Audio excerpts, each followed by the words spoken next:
Hello sir, আমার 2-3 দিনের জন্য ছুটি লাগবে। হ্যাঁ হ্যাঁ, অ্যাকচুয়ালি আমি মেল করে দিয়েছি, প্লিজ অ্যাপ্রুভ করে দিন। আচ্ছা স্যার, আমি অ্যাকচুয়ালি গ্রামের বাড়ি যেতাম। অ্যাকচুয়ালি অনেক বছর হয়ে গেছে যাইনি। প্লিজ স্যার, আমি কিছুক্ষণ আগে মেল করেছি। হ্যাঁ প্লিজ স্যার, অ্যাপ্রুভ করে দিন প্লিজ। করবেন না? একটু এমার্জেন্সি কাজ ছিল। হ্যাঁ হ্যাঁ,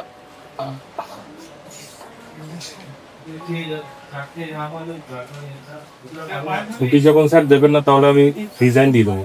হ্যাঁ আমি, না না না, আমি রিজাইন দিয়ে দেবো, মেল করছি তো। 15 বছর হয়ে গেছে আমি এখানে এসেছি, ছুটি তেমন আমি নিই না। হ্যাঁ, না না স্যার, রিজাইন দেবো। ঠিক আছে ঠিক আছে, ছুটি দিতে হবে না স্যার, আমি রিজাইন দিয়ে দিচ্ছি। ঠিক আছে।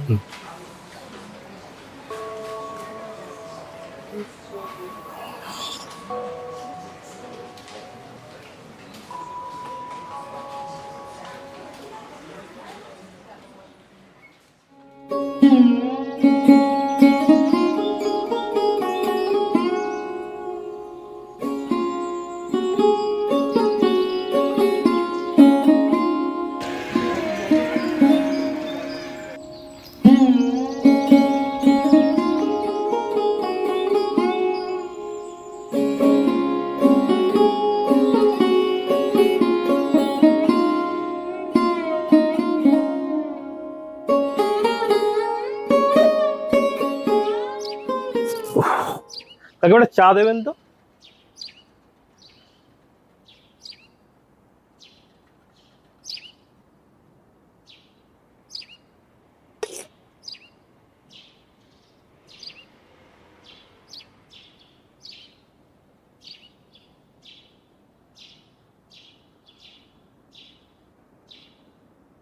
বিট্টু, আরে দীপু, কি খবর? কেমন আছিস বল? এই তো চলছে রে। কোথায় ছিলি এতদিন? সেই যে কলকাতা গেলি, আর তো ফেরার নাম নেই। তোকে এত বছর পর দেখতে পাবো ভাবতেও পারিনি। 15 বছর ধরে তোর সাথে যোগাযোগ করার চেষ্টা করেছি, কিন্তু কোনো খবর পাইনি। তুই তো কলকাতাতেই রয়ে গেলি, গ্রামে আর এলি না। যাই হোক, তোকে কিন্তু গ্রামের সেই বিট্টু আর লাগছে না, পুরো শহরের বাবু লাগছে এবার। আর কি বলবো, সম্ভব হয়ে গেছে গো।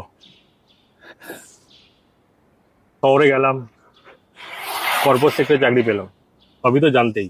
হ্যাঁ, তারপর তারপর ওখানে ওখানে ছুটি পাওয়া তো হয়েই ওঠে না, ছুটি চাইলেও ছুটি পাই না, এত কাজের প্রেশার। 2 দিন ছুটি চাইবো, তার জন্য আগে থেকে মেল করতে হয়, নানা সমস্যা। কর্পোরেট সেক্টর তো বুঝতেই পারছো। হ্যাঁ, তাই চলেই আসলাম, চাকরি ছেড়ে দিয়েছি, কি বলছিস? রিজাইন দিয়ে দিয়েছি। ছুটি নিয়ে নানা সমস্যা, তার মধ্যে এত কাজের প্রেশার, আর হয়ে উঠছিল না। এবার এখানেই থাকবো। তাই? তারপর বলো, কেমন আছো? হ্যাঁ, ঠিকঠাক। আচ্ছা, বুলটে কি খবর? উল্টে হ্যাঁ, আসলে ও আর আমাদের মাঝে নেই রে। 6 বছর আগে ভোলা কাকার আম বাগান থেকে আম পাড়তে গেছিল, হ্যাঁ। গাছ থেকে পড়ে যায়, বুকে খুব লাগে। তারপর হাসপাতালের নিয়ে যেতে যেতেই সব শেষ।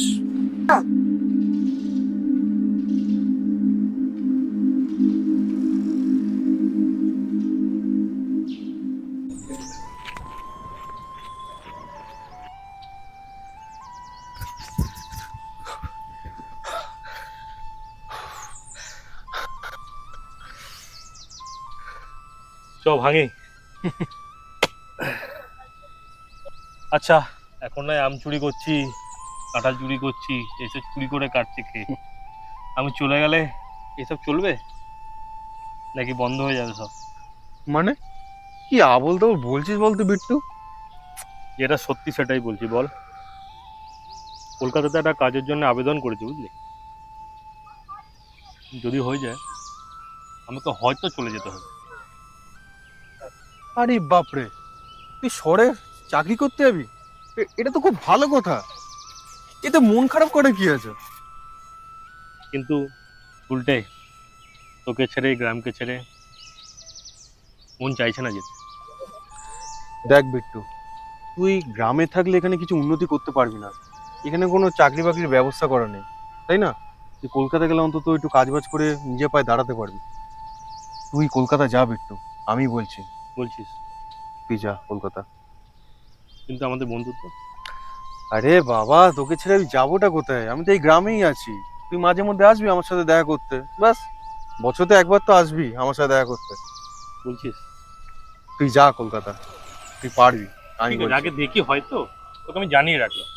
হবে হবে, এত ভাবতে নেই। আমার বন্ধু কাজ চাকরি পাবেন এটা হতে পারে? সব হবে। আচ্ছা, তুই শহরে চলে গেলে আমাকে ভুলে যাবি না তো?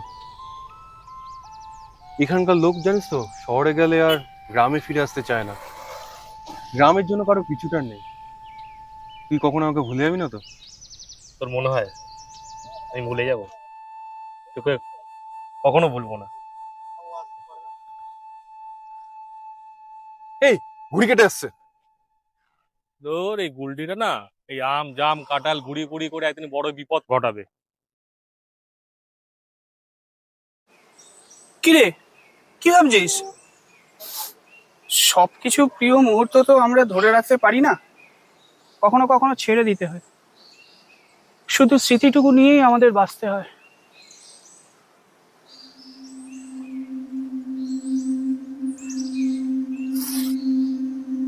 আচ্ছা, ছুটকির কি খবর?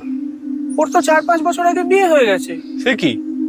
হ্যাঁ, ওর স্বামী তো ভালো কাজ করে। কোথায় বিয়ে হলো? ও তো পাশের গ্রামে।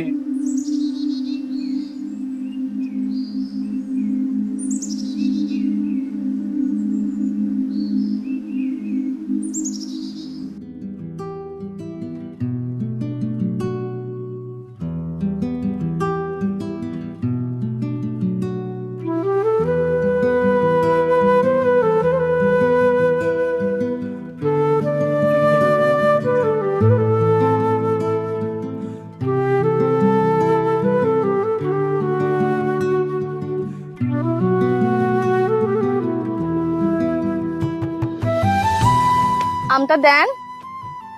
ও মশাই, আমটা দেন, এটা আমার আম।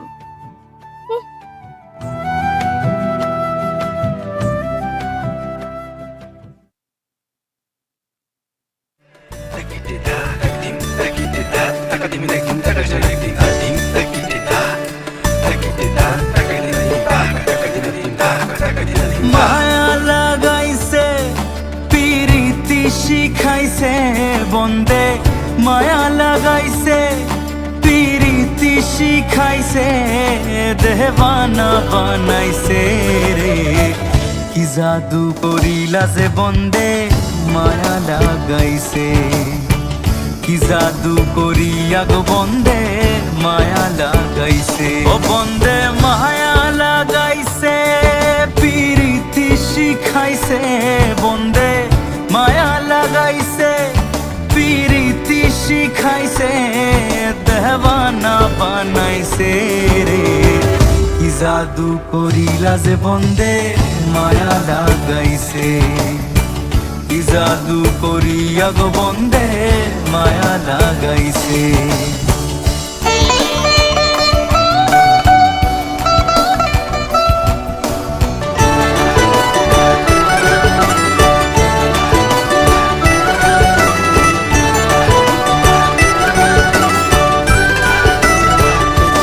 বসে ভাবিনি রালা,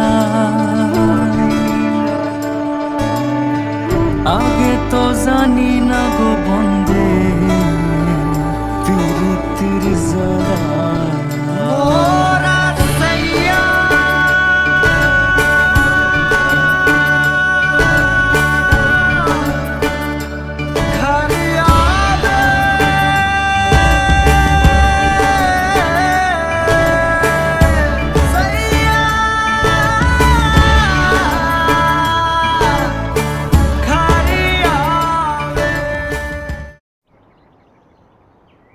চিঠি আছে, চিঠি আছে, চিঠি। এটা চিঠি আছে? আরে হ্যাঁ রে, তোর নামেই তো চিঠিটা আছে, তোকেই তো খুঁজছিলাম আমি। আমার নামে চিঠি? হ্যাঁ, দেখি। কলকাতা থেকে তোর নামে চিঠিটা এসছে, তোর চাকরিটা হয়ে গেছে রে। তাই? দেখ, পড়ে দেখ। আজকেই তোকে রওনা দিতে হবে। কিন্তু কোনো কিন্তু নয় ভাই, এই যে সুযোগটা এসছে এই সুযোগ আর জীবনে কোনোদিন পাবি না। এই সুযোগটা হাতছাড়া করা যাবে না।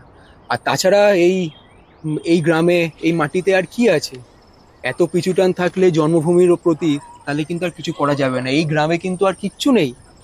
তাছাড়া আমাকেই তো দেখছিস, আমি তো সামান্য একটা কোটায় একটা খালি পোস্ট মাস্টারই চাকরি করি। কত টাকা রোজগার হয় আমার? নে নে, আর দেরি করিস না, আজকে বেরিয়ে পড়। আসলাম রে ভাই। সাবধানে যাস।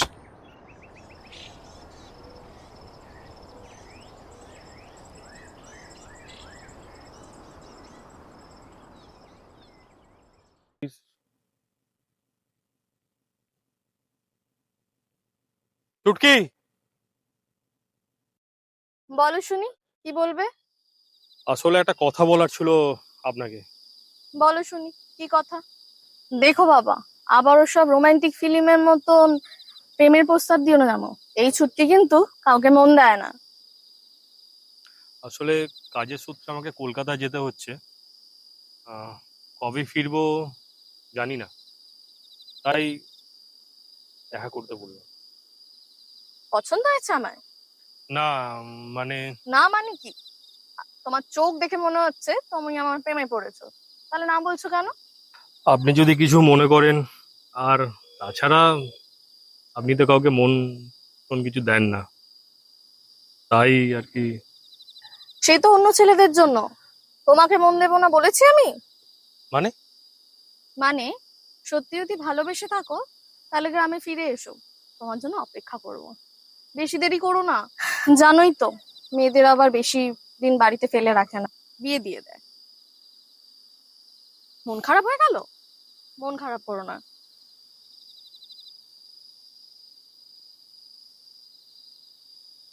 এ নাও, এটা রাখো। আমার কথা মনে পড়লে এই দুলটাকে দেখো, আর এই দুলটাকে দেখলে মনে হবে যে আমি তোমার সাথেই আছি।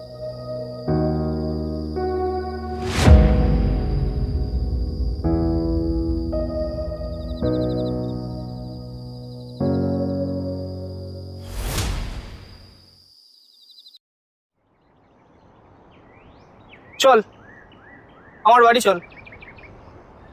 না, কলকাতা ফিরে যাব। কি করবি কলকাতায় ফিরে? তুই তো চাকরি ছেড়ে এলি। যাদের জন্য আসলাম তাদের কথা পেলাম না, সব শেষ। তো বুঝতে আমার পারছি, কিন্তু শহরে ফিরে করবি কি?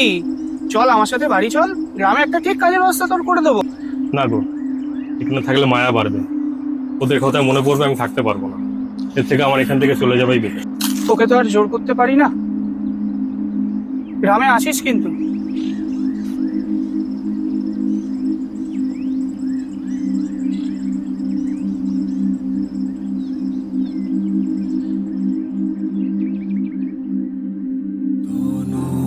ধন্য পুষ্প ভরা আমাদের এই বিধাতার কাছে আমার একটাই অনুরোধ, মৃত্যুর পর যেন আবার আমাকে এই গ্রামে ফিরে পাঠায়। ছুটকি গুলটির সাথে আবার যেন পরিচয় হয়। এই গ্রামের পিছুটা আমি কখনোই ছাড়তে পারবো না। বসে স্বপ্ন